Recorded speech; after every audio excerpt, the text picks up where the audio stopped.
Assalamualaikum warahmatullahi wabarakatuh. Perkenalkan, nama saya Ardin Abdul Ghani, MPD, dosen program studi Ilmu Keolahragaan, Fakultas Keguruan dan Ilmu Pendidikan, Universitas Muhammadiyah Gorontalo. Baik, mata kuliah ini saya ambil sebagai rujukan untuk pengambilan video proses pembelajaran sebagai salah satu syarat mengikuti seleksi sertifikasi dosen dengan materi pembelajaran peraturan bulu tangkis. Adapun CPMK mata kuliah ini adalah yang pertama, mampu menjelaskan hakikat sejarah bulu tangkis, peraturan bulu tangkis, dan perlengkapan pemain bulu tangkis.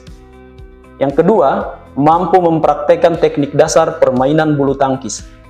Dan yang ketiga, mampu menganalisis permainan bulu tangkis.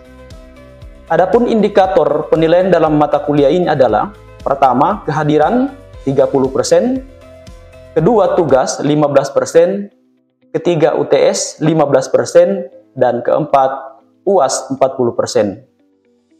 Adapun materi mata kuliah bulu tangkis sesuai RPS yang saya buat adalah pertama, sejarah dan filosofi bulu tangkis, kedua, peraturan dan perlengkapan pemain, ketiga, teknik dasar pukulan, keempat, gerakan kaki dan posisi tubuh, kelima, teknik bermain tunggal dan ganda, 6, strategi permainan, 7, latihan fisik pendukung performa, 8, evaluasi teknik dan keterampilan, 9, manajemen pertandingan, 10, studi kasus dan analisis permainan. Demikian pemaparan mata kuliah ini, dan implementasi proses pembelajaran dapat disaksikan melalui video pembelajaran berikut di kelas. Demikian, nasrun minallah wa fatun qarib. Wassalamualaikum warahmatullahi wabarakatuh. Assalamualaikum warahmatullahi wabarakatuh. Waalaikumsalam warahmatullahi wabarakatuh. Bagaimana kabarnya hari ini? Alhamdulillah. Alhamdulillah. Pertama-tama, marilah kita memanjatkan puji syukur kehadirat Allah Subhanahu wa taala, Tuhan yang Maha Kuasa, karena berkat izin dan karunia-Nya sehingga pada kesempatan kali ini kita masih sama-sama bertemu kembali dalam proses pembelajaran mata kuliah bulu tangkis. Baik, adik-adik mahasiswa, jadi hari ini kita akan belajar tentang materi peraturan bulu tangkis seperti yang saya sudah tampilkan di layar. Kenapa harus kita pelajari ini? Karena mata kuliah ini mata kuliah yang harus mempelajari, pertama adalah teknik, yang kedua adalah peraturan, dan yang ketiga adalah kita mempraktekkan teknik dasar, dan sekaligus kita analisis dengan peraturan dan permainan bulu tangkis. Nah, hari ini kita akan belajar tentang peraturan. Yang pertama yang kita akan pelajari adalah lapangan bulu tangkis. Ya, jadi lapangan bulu tangkis itu kurang lebih model dan posisinya seperti ini. Nah, dan lapangan itu sendiri dia mempunyai ukuran seperti halnya olahraga-olahraga lainnya. Ya, kalau kita lihat ukurannya ini, panjangnya 13,40 meter, lebarnya 6,10 meter. Tinggi net di tengah itu dia tidak sama dengan tinggi net di samping kiri dan samping kanan. Jadi tinggi net di tengah dia 1,524 meter, sedangkan yang di samping kiri kanan ini tingginya 1,55 meter. Nah, sedangkan garis-garis pendukung lapangan juga ada ukuran-ukurannya. Jadi nanti dilihat saja ukuran-ukurannya. Dan ini ukuran-ukuran lapangan ini sudah menjadi ukuran yang baku di peraturan bulu tangkis seluruh Indonesia. Yang berikut, aturan yang berikut adalah masalah shuttle. Ya, jadi kalau di dalam bulu tangkis itu dia tidak menyebutkan bola, ya, bukan seperti olahraga-olahraga lainnya. Kalau di bulu tangkis itu penyebutannya adalah shuttle, ya, shuttle. Nah, shuttle-nya ini punya aturan juga. Jadi shuttle yang dimainkan dalam perlombaan itu, shuttle yang dimainkan dalam latihan itu dia punya aturan baku, tidak harus shuttle sembarangan, tidak, tapi dia punya aturan yang baku. Jadi hari ini kita akan pelajari aturan yang bakunya, shuttle-nya. Yang pertama adalah shuttle mempunyai 16 helai bulu. Jadi bulu yang ditancapkan di shuttle ini dia tidak lebih dari 16 dan tidak kurang dari 16. Yang kedua, setiap helai harus sama panjang. Setiap helai itu harus sama panjang. Ya, panjangnya kurang lebih 62 sampai 72 mm, 70 mm. Ya. Yang berikut, ujung-ujung bulu membuat lingkaran diameter 58 sampai 68 mm. Yang keempat, diameter gabus yang dibulatkan pada bagian bawah 25 sampai 28 mm. Jadi gabus atau bagian kepala shuttle ini dia juga punya ukuran. Ya. Ini ukurannya. Dan berat shuttle ini 4,47 sampai 5,50 gram. Jadi kalau shuttle ini ketika akan dipakai di event-event, ya di pertandingan-pertandingan, apalagi pertandingan-pertandingan resmi seperti Indonesian Open, ya, apalagi Piala Thomas dan Uber, itu memang shuttle yang digunakan adalah sesuai standar. Jadi ketika dicabut dari tempat shuttle, itu langsung dimainkan. Tidak ada lagi cabut, kalau di kita, cabut dites lagi. Nah, itu tidak bisa. Ya, cabut, karena kenapa harus cabut langsung pakai? Karena memang shuttle yang digunakan adalah sesuai standarisasi organisasi induk bulu tangkis. Gitu. Ada pertanyaan di shuttle? Kita lanjut ya. Oke. Yang berikut, raket. Nah, jadi raket yang digunakan dalam permainan bulu tangkis juga ada standarisasinya. Ya, ada standarnya. Karena dengan menggunakan standarisasi, maka seorang atlet itu akan bermain dengan nyaman. Ya, dia akan bermain dengan nyaman dan menurut kebiasaan latihannya. Nah, jadi biasa raket-raket yang digunakan para atlet itu adalah raket-raket yang biasa digunakan mereka pada saat latihan. Itu. Ya, mereka saat latihan. Dan raket-raket yang sesuai standarisasi memang harganya lumayan mahal. Ya. Nah, ukuran prestasi mereka juga. Nah, sekarang kita lihat ini standarisasi raket yang digunakan pada permainan bulu tangkis. Yang pertama adalah ya, panjang keseluruhan tidak boleh lebih dari 680 mm dan lebarnya tidak boleh lebih dari 230 meter. Jadi panjang dari kepala, dari headnya sampai handle-nya itu tidak lebih dari, panjangnya tidak lebih dari 680. Lebarnya itu dia hitung di kepalanya, kepala samping bagian kiri dan samping bagian kanan. Yang berikut, area yang disenari harus datar dan pola senar harus bersilangan. Ya, harus datar. Dan dia punya senar itu harus bersilangan.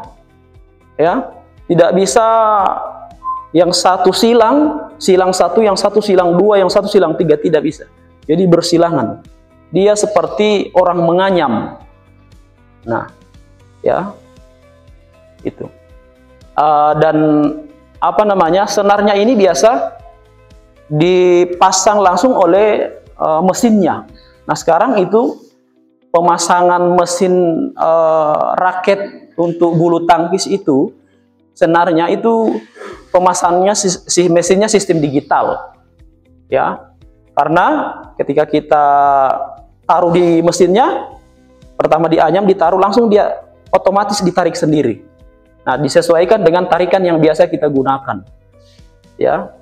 Contoh, misalkan raket yang biasa kita gunakan tarikannya sekitar 26.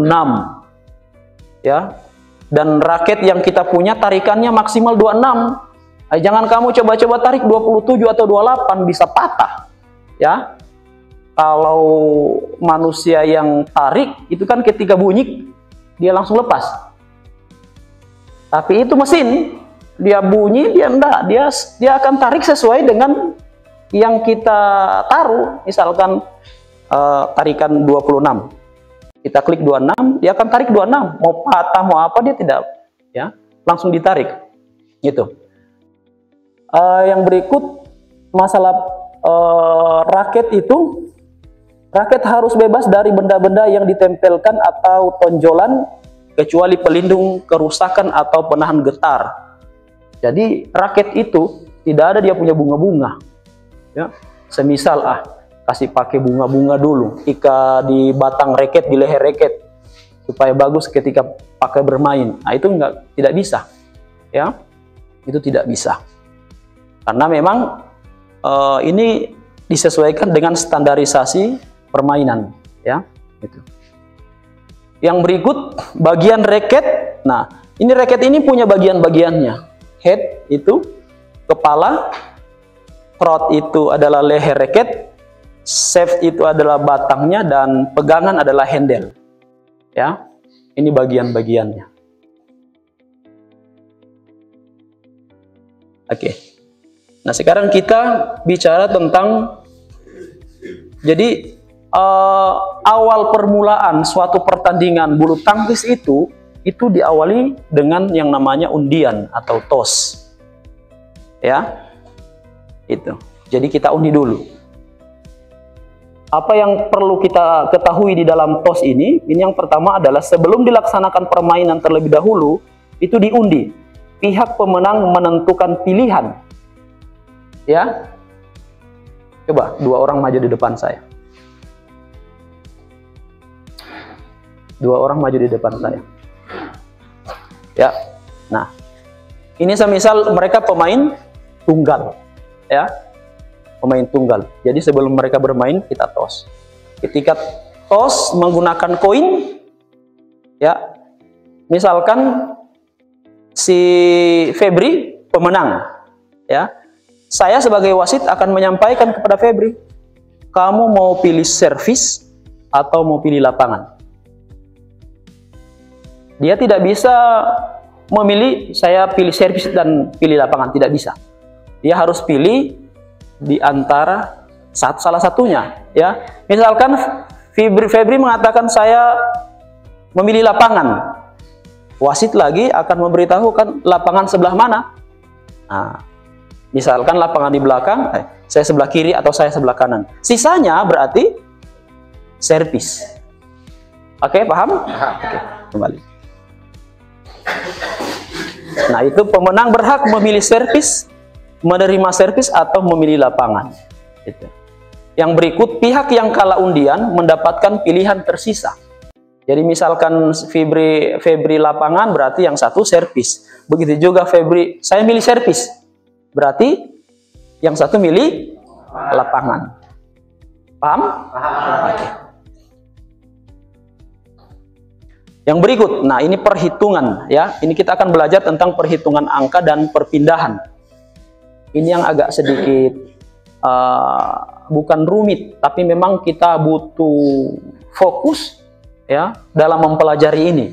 Di bulu tangkis itu yang agak sedikit rumit itu adalah tentang masalah perhitungan angka. Sebab seorang wasit ketika memimpin pertandingan itu langsung menulis scoring sheet, ya. Jadi fokusnya di permainan, fokus yang keduanya di scoring sheet. Karena scoring sheet itu fungsinya adalah pengontrol permainan. Itu, ya. Yang pertama, satu pertandingan terdiri dari 3 game. Ya. Jadi satu kali bertanding itu dia terdiri dari 3 game.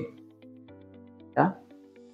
3 game, misalkan si A sudah menang 2 game berturut-turut, maka pemenangnya adalah si A. Ya. Kalau misalkan terjadi 1 sama, maka itu akan dilanjutkan ke game yang ketiga. Itu. Yang berikut, 1 game akan dimenangkan oleh pemain yang mendapatkan angka 21. Ya, jadi perhitungan poinnya hanya sampai 21. Ya, misalkan 19 sama, 19 20. Setelah yang 20 sudah mendapatkan 21 19, berarti yang 21 pemenangnya. Yang berikut perhitungan poin menggunakan sistem rally point. Kalau dulu dia tidak menggunakan rally point, jadi pertandingan itu bahkan berjam-jam baru selesai. Karena ketika pindah servis, dia tidak dapat poin. Nah sekarang mau pindah servis, ya mau menang servis itu dapat poin karena kita menggunakan sistem rally point. Jadi pindah pun servis dia mendapatkan poin. Itu yang dimaksud dengan sistem rally point. Yang berikut, jika terjadi 20 sama, maka pemenang harus mendapatkan 2 angka selisih. Jadi misalkan 20 sama, berarti dia harus di angka 22, ya. Jadi misalkan lagi 21, dia harus di angka 23. Begitu seterusnya sampai di aturan berikut, jika angka menjadi 29 sama, maka pihak yang mencapai angka 30 terlebih dahulu sebagai pemenang. Misalkan tunggal tadi yang saya katakan tunggal tadi itu, misalkan 29 sama. Berarti ada di antara satu pemenang, satu orang yang mendapatkan 30 poin pertama, angka 30 dia sebagai pemenang. Jadi sudah tidak ada lagi 31, tidak ada. Ya. Jadi angka 29 ini selisih 2 angka itu akan hilang ketika angkanya mencapai 29 sama. Itu akan hilang, ya. Yang berikut, pihak yang memenangkan sebuah game akan melakukan servis. Misalkan game pertama si Febri yang menang, maka setelah perpindahan tempat Febri yang melakukan servis. Walaupun memang pada game pertama si Ahmad yang melakukan servis, tapi ketika permainan berlangsung di game pertama si Ahmad kalah, maka si Febri lah yang akan melakukan servis pada game kedua. Perpindahan tempat pada saat game pertama dan kedua selesai, dan game ketiga jika ada perpindahan di angka 11, ya. Jadi game pertama itu ada perpindahan tempat, game kedua ada perpindahan tempat, game ketiga ada perpindahan tempat. Setelah game ketiga sementara bermain dan di angka 11, maka pindah lagi. Itu maksudnya. Ya? Oke, kita lanjut. Yang berikut adalah servis. Ya. Aturan servis yang benar ditandai shuttle melaju ke atas melewati net. Itu servis yang benar.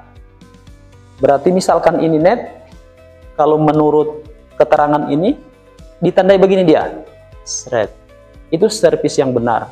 Kalau begini posisi shuttle, nah itu salah servisnya, ya. Sehingga memang ada ukurannya pada saat kita melakukan servis, ada ukurannya. Nanti akan kita bahas. Yang kedua belah pihak tidak boleh melambatkan servis jika pelaku dan penerima servis sudah siap. Ya, coba datang ke depan dulu kan. Misalkan saya, ya, menghadap sini. Misalkan saya sudah siap, ya. Pemain sebelah juga sudah siap. Oke, wasit sampaikan, main. Nah, ini saya belum servis, saya masih tahan. Nah, ini tidak bisa, ya. Dalam peraturannya tidak bisa. Langsung diservis saja ketika saya sudah siap dan si penerima sudah siap juga, langsung diservis. Kalau tidak, itu akan mendapatkan teguran dan bahkan akan mendapatkan kartu dari wasit karena dianggap memperlambat permainan, delay istilahnya. Oke? Lanjut. Pelaku servis dan penerima harus berdiri diagonal dan berhadapan serta tidak boleh menyentuh garis. Nah, posisi lapangan ada kan dibagi menjadi 2, bagian kiri dan bagian kanan. Nah, jadi ketika servis pertama itu rata-rata di bagian kanan. Itu namanya istilahnya diagonal. Jadi yang pelaku servis posisinya sebelah kanan, yang penerima servis posisinya sebelah kanan dan tidak bisa menginjak garis. Jadi pelaku dan penerima itu tidak bisa menginjak garis. Ya. Kalau menginjak garis, maka ya wasit akan memberikan sanksi berupa fault atau kesalahan. Misalkan yang servis menginjak garis, servis injak garis. Langsung wasit mengatakan fault, pindah servis, angka kepada penerima dan servis kepada penerima lagi. Itu.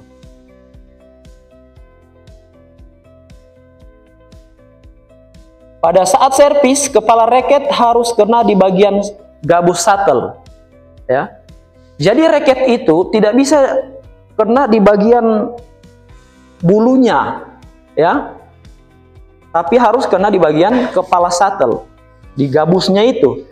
Kalau kena di bulunya itu bisa foul, kesalahan servis juga, bisa poin untuk si penerima servis, ya. Keseluruhan shuttle berada di bawah 1,15 meter. Nah, itu aturannya. Jadi kalau di event-event besar itu ada namanya servis cas atau hakim servis. Jadi ada yang wasit utama yang ada di bawah itu servis cas atau hakim servis. Dia melihat, tugasnya dia melihat ketinggian, ya, ketinggian ukuran pelaku servis pada saat melakukan servis, dan ada tiang di situ, ya, ada tiang. Jadi dia bisa pantau dari tiang ini. Kalau dia ke atas bisa full, ya. Jadi jangan ke atas. Kalau lebih dari 1,15 meter dia akan full, maka hakim servis akan mengatakan full dengan diikuti gerakan tangan. Wasit sudah tahu berarti servisnya terlalu ketinggian. Itu maksudnya, ya. Yang kedua, yang berikut, gerakan raket harus berkesinambungan ke depan. Ya. Jadi pada saat melakukan servis, ya, gerakan raket itu harus berkesinambungan. Tidak bisa begini. Tidak bisa itu. Kalau sudah 2 kali gerakan ke depan, itu masuk dalam kategori foul.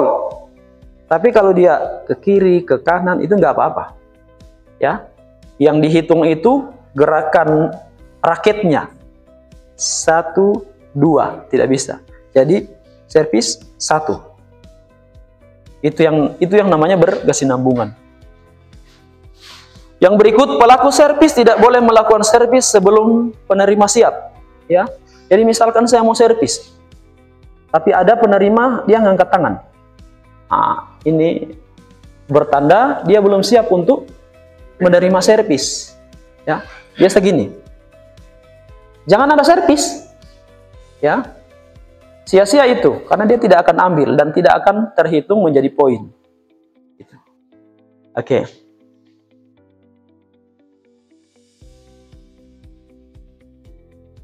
Permainan tunggal, pelaku dan penerima servis melakukan servis di sebelah kanan jika belum memperoleh angka atau memperoleh angka genap.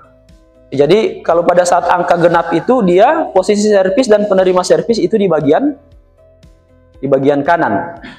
Itu. Jadi pada saat angka genap, misalkan wasit sampaikan 23, 24, 25, 27, tetap namanya angka genap. Kenapa? Karena angka yang pertama kali disebutkan adalah genap, 2. Jadi di sebelah kanan. Kecuali wasit katakan 3-2, berarti ganjil. Berarti pindah posisi sebelah kiri. Itu maksudnya. Jika pelaku servis memenangkan rally, maka ia memperoleh 1 angka, kemudian melakukan servis dan dari lapangan servis lainnya. Jelas, ya? Jika penerima servis memenangkan rally, maka ia mendapatkan 1 angka, kemudian menerima servis menjadi pelaku servis. Jelas. Ya. Ada pertanyaan? Ada maksudnya? Ya.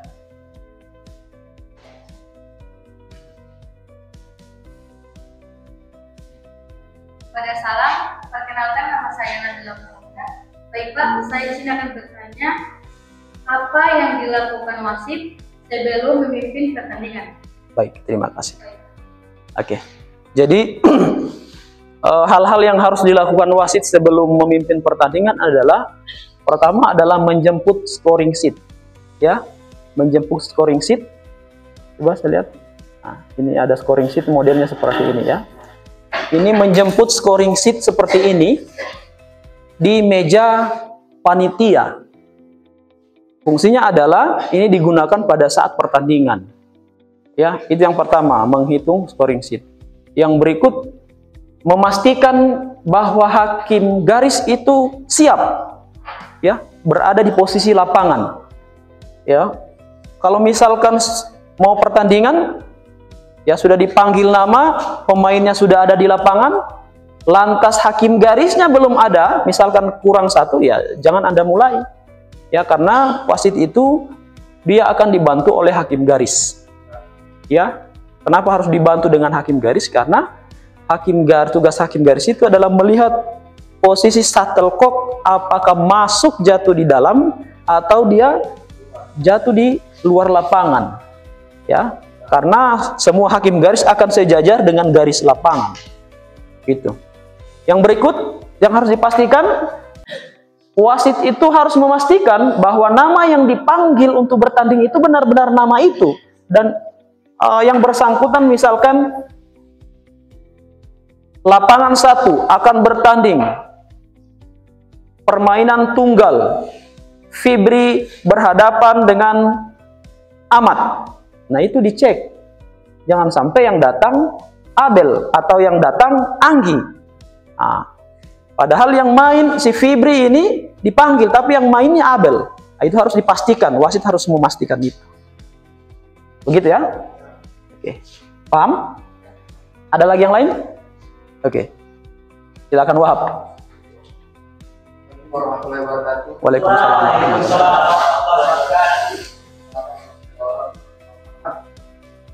Akan bertanya, apa yang harus dilakukan wasit ketika ada pemain yang cedera dalam permainan? Oke. Yang harus dilakukan wasit ketika ada pemain yang cedera, pertama adalah memanggil referee. Ya, referee itu tugasnya memantau semua wasit yang sedang bertugas, memantau semua pemain yang sedang bertanding, memantau semua pergerakan penonton. Itu tugasnya referee. Ketika ada pemain yang cedera, wasit itu bukan langsung memanggil tim medis, tidak, ya. Tetapi aturan bulu tangkis dia langsung memanggil referee. Dengan kode, referee akan melihat, berarti wasit membutuhkan sesuatu. Datang referee, disampaikan bahwa ada pemain yang cedera. Nanti referee-nya yang akan memanggil medis. Itu aturan dalam permainan bulu tangkis. Satu lagi. Assalamualaikum warahmatullahi wabarakatuh. Waalaikumsalam. Saya Febri Lobi. Ini saya akan bertanya lebih mengarah ke shuttlecock sama racket. Ini dalam pertandingan ini kan ada ukuran dan yang sudah ditentukan standar. Bagaimana dengan ketika ukurannya itu lebih, walaupun cuma sekitar bedanya 1 cm atau 1 mil, itu apakah ketika diketahui wasit itu hasil pertandingan itu akan diubah atau tetap hasil yang sama? Baik, Ya. terima kasih. Ketika ada yang tidak sesuai ukuran, ya, semisal berat, misalkan berat sudah ditentukan tadi, tapi beratnya lebih, ya, tidak apa-apa. Kalau beratnya tidak apa-apa, ya, karena efeknya kepada pemain. Jadi ketika ditemukan berat raketnya tidak sesuai, nggak apa-apa, ya, karena posisi berat raket itu digunakan senyaman mungkin oleh pemain. Kalau dia nyaman yang berat, nggak apa-apa. Kecuali misalkan kepala raket. Kalau kepala raket beda hanya 2-3 mili nggak apa-apa. Tapi kalau sudah beda 15 mili kan sudah kelihatan besar. Nah, itu tidak bisa. Oke, baik. Terima kasih mahasiswa semuanya. Barangkali hari ini cukup ya untuk materi peraturan bulu tangkis. Jadi insya Allah jangan lupa tugas ya. Tugas kalian itu menganalisis permainan ketika praktek. Dan ini scoring sheet yang sudah dibagikan ini Anda isi dengan melihat video permainan yang biasa diputar di YouTube ya. Nanti insya Allah minggu depan Anda bisa kumpulkan tugas ke saya ya. Baik, terima kasih. Perkuliahan pada hari ini saya nyatakan selesai. Mudah-mudahan ini ada manfaatnya untuk kita semua. dan insya Allah ini menjadi ilmu tambahan bagi kita dan merupakan pembelajaran yang yang bisa menambah wawasan Anda khususnya mengenai aturan bulu tangkis. Saya akhiri perkuliahan pada hari ini. Nasrun minallah wa fathun qarib. Assalamualaikum warahmatullahi wabarakatuh.